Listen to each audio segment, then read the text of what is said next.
What's up, everybody? Welcome back to the set of The the Business Business Temple. Temple. This is your co-host, Super Alex. And your co host, Super Ray, ready for the day, here for another episode of the Business Temple. So happy to be here with my friend, my ally, my co host, Super Alex. Let's get it. What's up, Alex? Talk to them. What's up, bro? It's been an eventful week. Back from vacation. I know you went on a little bit of a thing yourself as well. So it's just an awesome thing to be able to get on the show with so much more insight, so much more things that we discovered about ourselves. And what better way to kick off this new discoveries with the philosophy we have for today. And it's about time we talked about this as well. We are going to be talking about the Machiavelli philosophy, and we're going to do our best to make sure that all entrepreneurs, professionals, leaders out there can relate to the very misunderstood Machiavellian philosophy. But first, Super Ray, tell them where they can find us. Well, you can find us anywhere and everywhere, even outside here in New York City, because Mm-hmm. we live here. But yeah, you could find us on YouTube, on Instagram, on and as well as at thebusinesstemple.com. And it's a great site. I'm not even know a great site. But oh man, I'm so tired today. But hey, you can find us We anywhere. Just show up, baby. subscribe, and make sure that you follow us. Hit the bell notification. We're on every single week, and yeah, it's the Business Temple. You can find us That's anywhere. right. That's right. And for everybody new who's watching right now, we're about to play our usual theme song. You know, when this song comes up, it's that TBT energy. I think I By need the to get way, hooked up. for our new viewers right now here at the Business Temple, we talk about the union of ancient philosophy and modern business. This is the first ever of its kind. We've got a lot of great things going on for you before the end of the year. So make sure follow us, Super Ray said. Hit that smash that subscribe button. Make sure to follow us for a lot of content on all this ancient philosophy and how we're gonna translate that to today's ever-changing business landscape. Oh man, now I'm hype. I'm ready to talk about this. Machiavelli is such a sensitive topic, and let's just unveil it for everybody. What is it, and what main takeaways do entrepreneurs and leaders and professionals have for this? And so, I want to set the stage. Let me introduce it for everybody, and then Super Ray, let's give our insight. Sounds good? Yeah, let's go. Let's do it. Let's go, baby. So, Niccolo Machiavelli, he was actually born in 1479 in Italy and is an infamous strategist, or what most people like to say, realist, who wrote the extensive letters teaching cunning strategies to princes. That's why he has the book called The Prince. You could easily search that up on Google. It's actually a very quick read. And a lot of people now continue to criticize and attempt to interpret Machiavelli's The Prince. I'm going to call Machiavelli Big Mac for some reason. That sounds more catchy to me. And so a lot of people are, like I said, still criticizing Big Mac today. And let's just talk about why that is. Let's talk about some of the big takeaways that Super Ray and I have listed here from the book The Prince, and how that continues to relate, or maybe not relate anymore, in today's business landscape. And the first thing I want to bring up is the main thing that people take away from his book is the quote, where not really a quote, but it's a principle that the end justifies the means. Mhm. So I personally have lived this lifestyle before when I was starting out as an entrepreneur. I would not recommend it for everyone, but I want to hear your thoughts on this, Ray. Like, where does your head land when, say, you're a leader in a company, which you are in your own company and in corporations you work for? What does that mean to you? The end justifies the means. Is it something positive or negative? Like, how does that work? So, someone that develops and adheres to Machiavellian characteristics is, like you said, the end justifies the means. Their characteristic and their mentality is to win no matter the Yeah, cost. And exactly. businesses tend to operate in that sense where they don't mind squishing the little folk or firing people or doing something that might be seen in the public view as a act of just having no morality, having no No empathy, ethics. but yeah, having zero ethics. And it's at the end, what you end up seeing is that some of these choices that have to be made, some of these hard choices, are due to by my are due to those Machiavellian principles that the end justify the mean. If we have to let go of 1,000 people in order for the company to survive, then that's how it has to be. And it's unfortunate because it's taking away the human factor of things, knowing that, well, these 1,000 people all have families, they all have people to Yep. feed, they've been probably working at the company for many years. There is no loyalty, and in the public view it's bad. But when you see, and this is a common practice that we've seen time and time and again, stock the stock market reacts based on the decisions of the CEO and the profit margins of the company.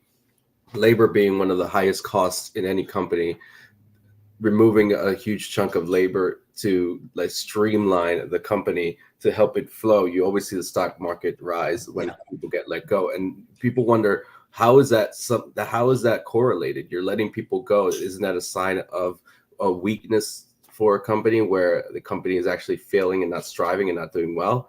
Yeah. Well, the thing is, in order to right size a ship, the unfortunate truth is you have to, and the ship can't hold that many people, you have to correct Let that go of ship. things. Yeah. And it's unfortunate, and this is how businesses operate. This is why there's that controversy. This is why there's that ethical and moral decision making that has to that with a lot of leaders, they have to have that sort of Machiavellian uh, approach to business. But I mean, it is for me a bit controversial.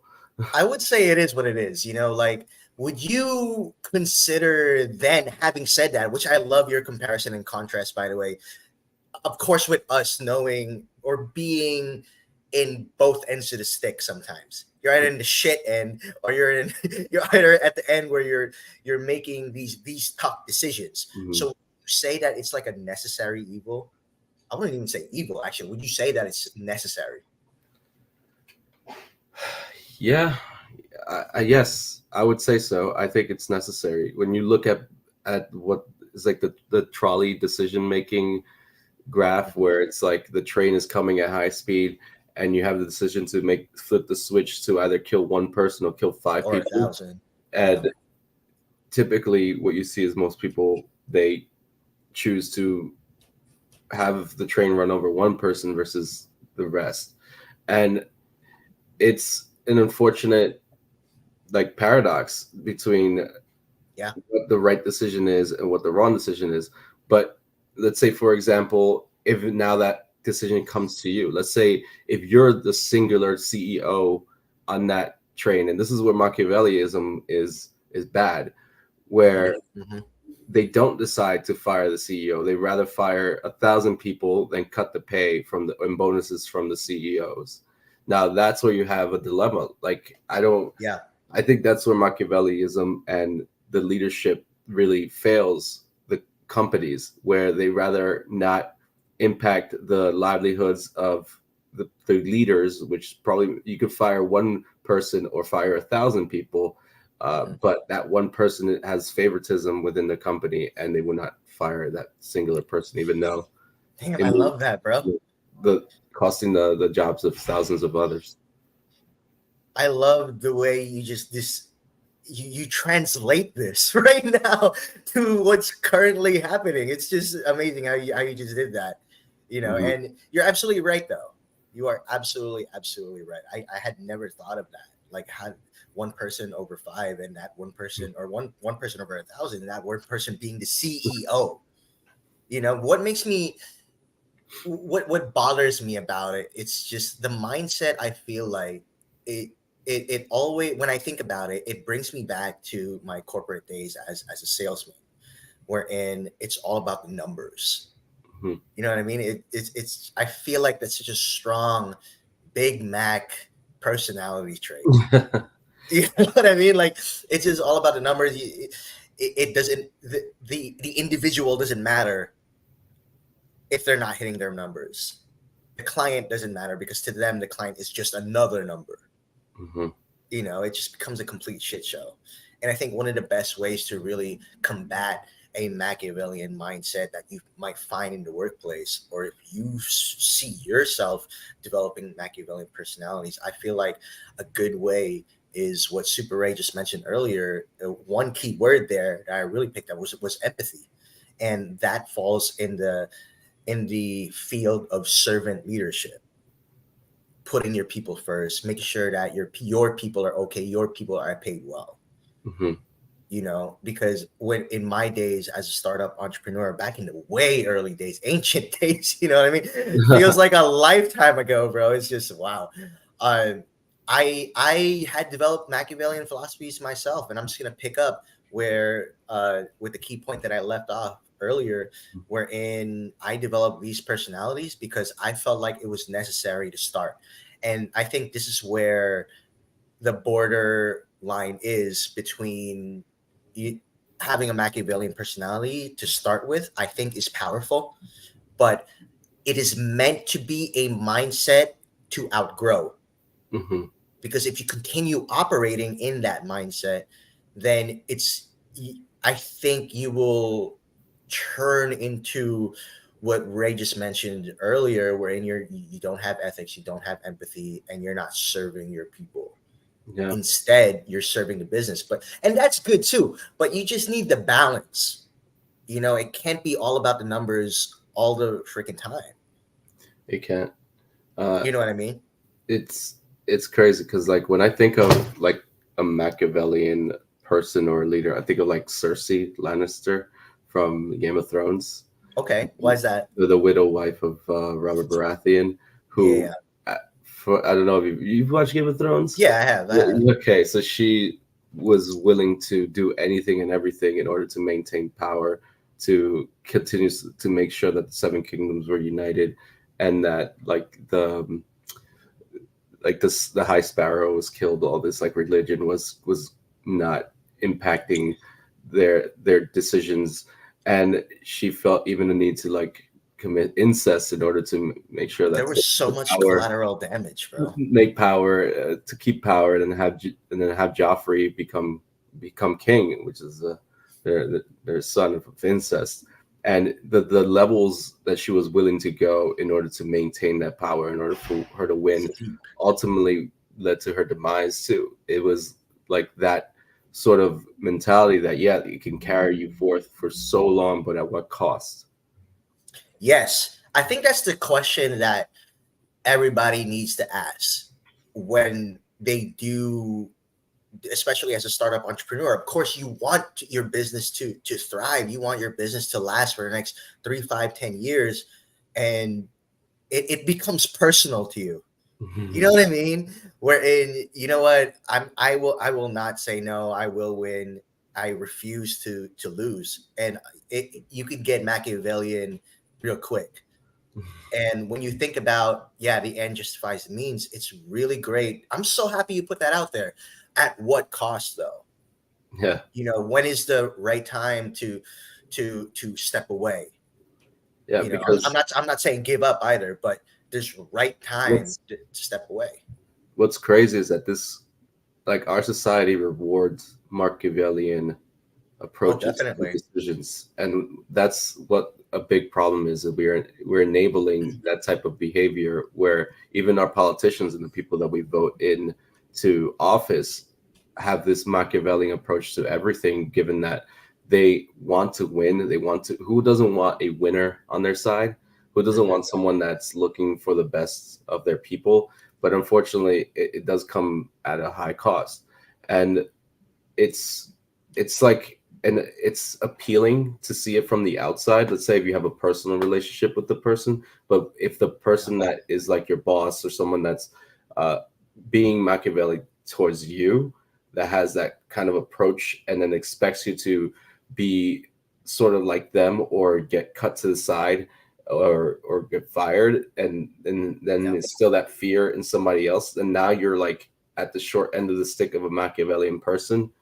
It's not fun. It's not a fun position to be in. Nope. Nope. Nope.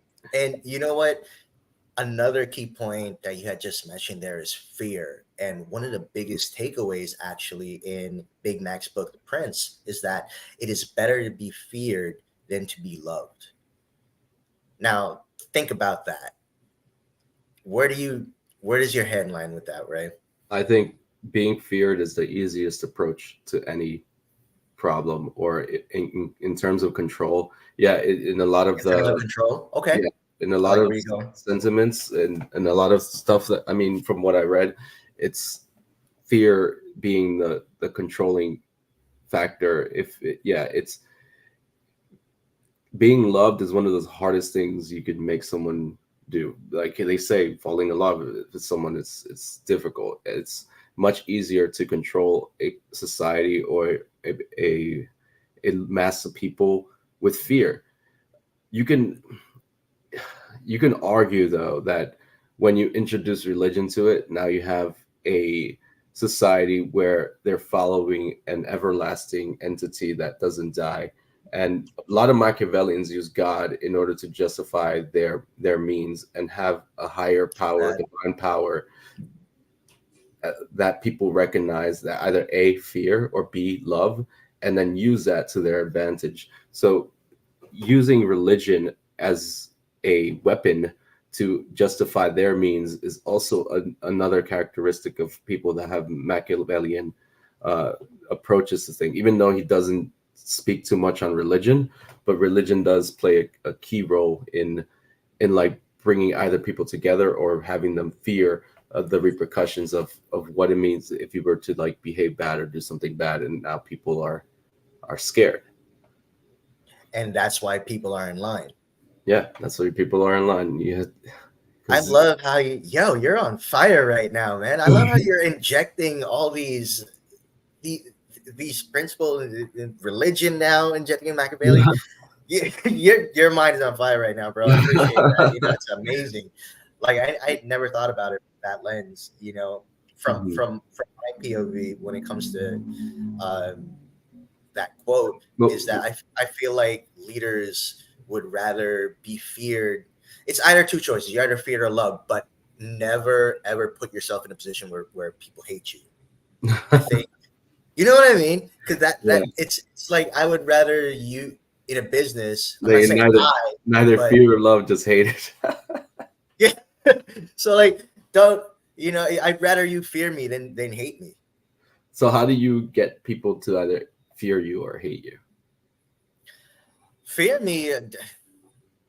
If I were to do that, I would. There would definitely be many consequences to wrong things. For example, if you're not hitting your targets, then you got to go. That type, and that does exist today. You know, but it's never a point where I mean I think the fear leads obviously I think that leads to hatred anyway. You Hmm. know what I mean? But companies right now I believe are playing the card where and I'm coming from a sales experience wherein it's like I said earlier, it's all about numbers. And there was always this fear of if I don't make my targets, I'm easily replaced. Therefore, my motivation to work is no longer becomes me working because I love my job, because I love selling, or because I love helping people. It becomes a fear instead, wherein if I don't do this, I won't have a job. Yeah. You know, and it's such a it's cognitive dissonance. Mhm. You know what I mean? I know a lot of people out there say, you know, love your job, love your job, love your job. Yeah, that which is true. But some people out there also don't have a choice. You know, they just got to do what they got to do. And fear, I think fear and love sometimes you have to make it go hand in hand. You know what I mean? I think one way I would like to frame this is that there are different types of fear. There's the fear that drains you, obviously, when a company puts consequences on a certain thing you're not able to achieve. And then Mhm. there's this also, I would say, a fear that sort of empowers you. Mm, For example, I was afraid not to succeed. And so I used that fear to change the self dialogue that I have, to turn it into something positive, to turn it into ambition, to turn it into something that if I don't do this, then I'll be stagnant or I'll be stuck here. I see. You get what I mean with that? Yeah, I like just sort want of to put that nuance out there. sort of like a internal fear versus external fear that comes from Yes, exactly. individuals instead of like an internalized fear of even fear of like missing out during a network event. Like that's something that people fear. Like if I don't go there, I want to have a chance to meet the CEO. It's not a realized fear yet, but it is still something that is in the back of your mind where you want to be the best, you want to be liked, you want to be the person that people can rely on. And it's a fear that comes from like that self-doubt. I personally don't subscribe to that. Mhm.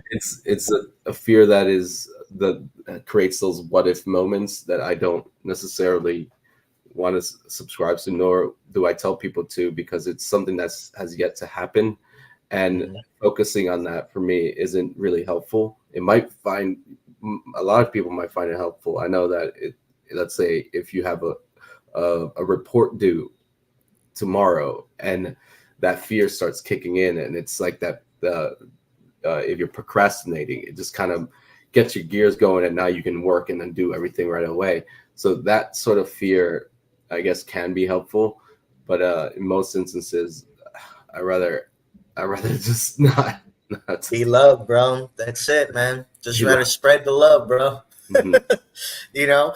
But then once again, there's just so many ways to interpret Machiavelli. And I also just want to put it out there that a lot of people try to take it literally.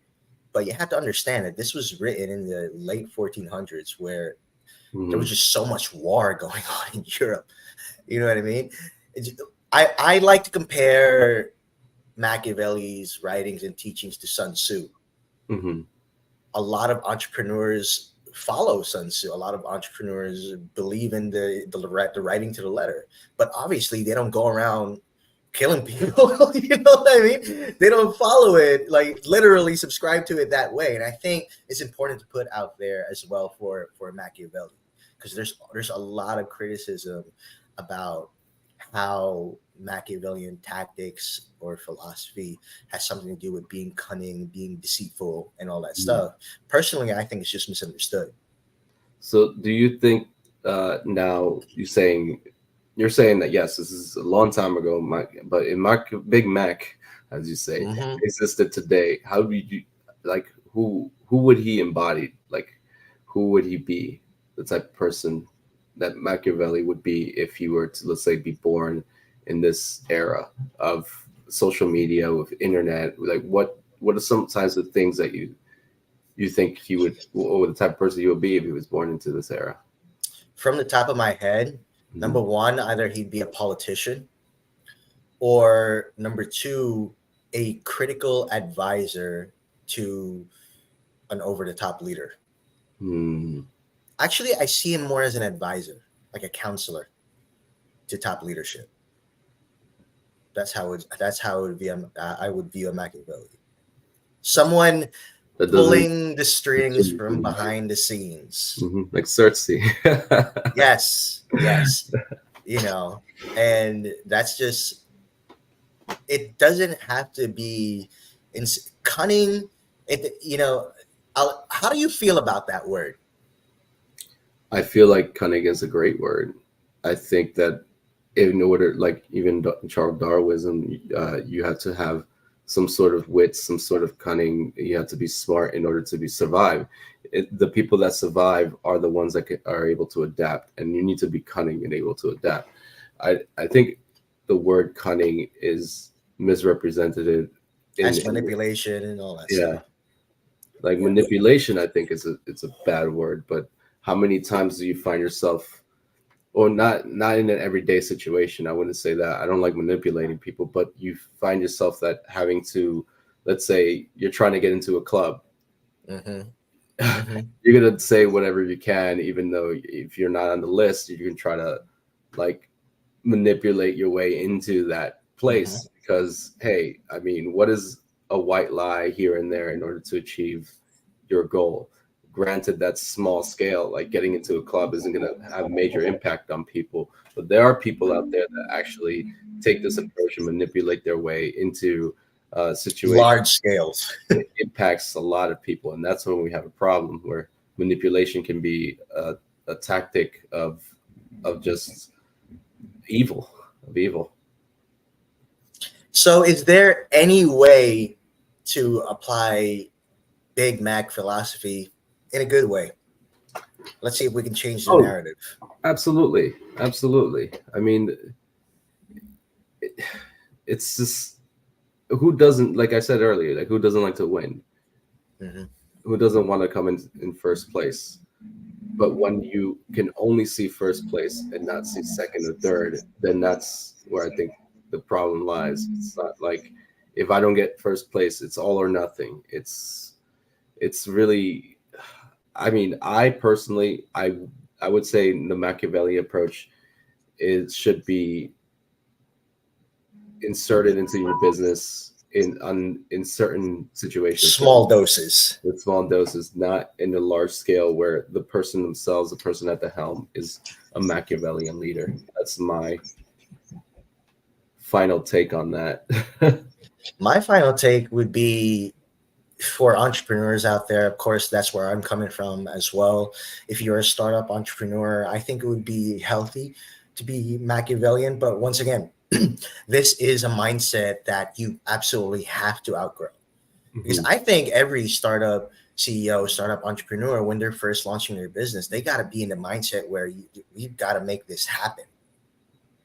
You can't be half-ass about it. That's not how entrepreneurship works. You got to be commitment. You got to be committed. You got to be consistent.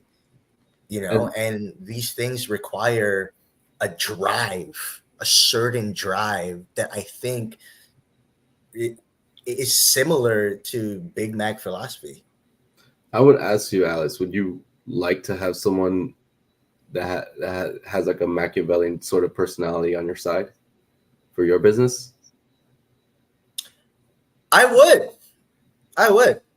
Because I would want that input. Yeah. You know what I mean? I've got my circle of champions around me. You're part of that, Super Ray. Mhm. You know, and I'm. I think being open is absolutely important. Because I have this person by my side doesn't mean I will always agree with this person. Doesn't mean I will always listen to this person. But I have this person's insight. Maybe this person is seeing something that I'm not seeing.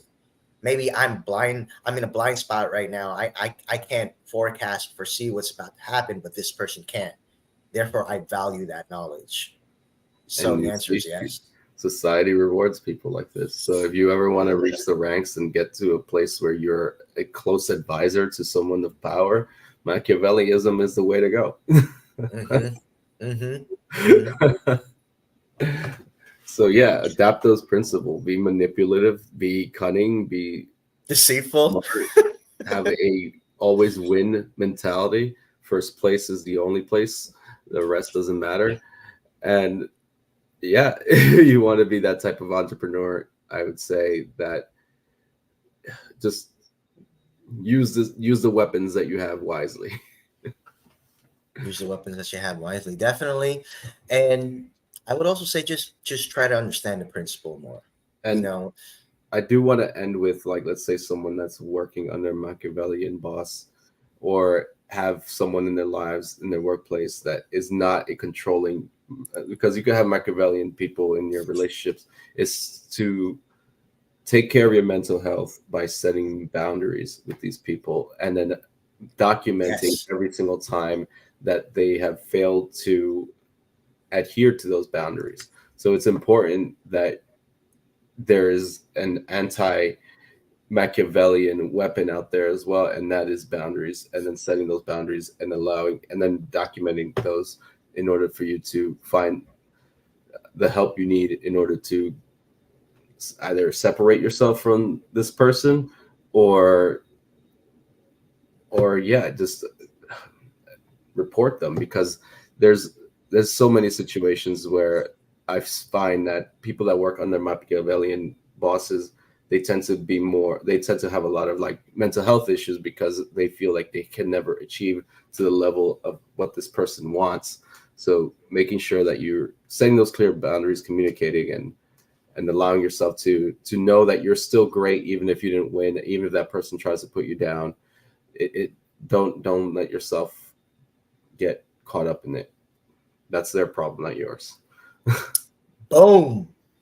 There you go. There you go. Thank you for that, Super Ray. Yo, like I said, your mind is on fire this episode. Man. Like, you dropped some real good knowledge and real good nuance into Machiavellianism. Everybody needs to hear it. You know, this is very important information here. And, you know, that's what we do in the Business Temple. You know, put out these difficult topics and then just talk about it and just try to understand it more. You know, and that's why y'all need to join us every single Saturday here at the Business Temple podcast, where we go live 12 p.m. ET. I was your co-host, Super Alex. And your co-host, Super Ray, here to end your day right. So thank you for joining us. Make sure, subscribe, follow. Once again, we're here every single weekend, and we talk about the union of ancient philosophy and modern business. This has been the Business Temple. Once again, giving you that TBT energy, yo. We wish you a really, really great weekend, and we'll see you soon. Peace. Peace.